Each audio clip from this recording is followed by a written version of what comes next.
एकदम हेल्दी आणि tasty homemade seeds बार। Recipe एकदम सोपी आहे।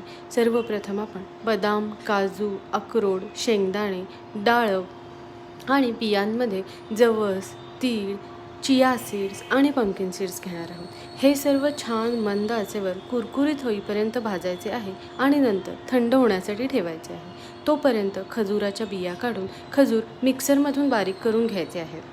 एका कढईमध्ये किंवा पॅनमध्ये थोडंसं तूप घालून यावर खजुराचं मिश्रण छान परतून घ्यायचं आहे। खजुराचं मिश्रण छान परतून झालं की थंड झालेल्या या सगळ्या सीड्स मिक्सरमधून भरड काढून घ्यायची आहे। एकदम बारीकही वाटू शकता किंवा भरडही काढू शकता। यानंतर खजुराच्या मिश्रणामध्ये हे सर्व सीड्सचे मिक्सचर छान एकत्र करून हलवून घ्यायचे आहे।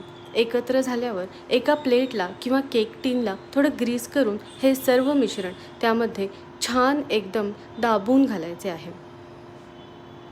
तुम्ही वाटीच्या साहाय्याने किंवा स्मॅशरच्या साहाय्याने हे मिश्रण छान पॅक करू शकता।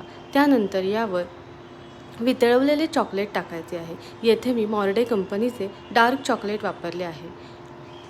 त्यावर गार्निशिंगसाठी पंपकिन सीड्स आणि रोज पेटल्स वापरले आहेत। हे मिश्रण थंड होण्यासाठी फ्रीजमध्ये ठेवायचे आहे आणि त्यानंतर याचे छान बार्स कापायचे आहेत।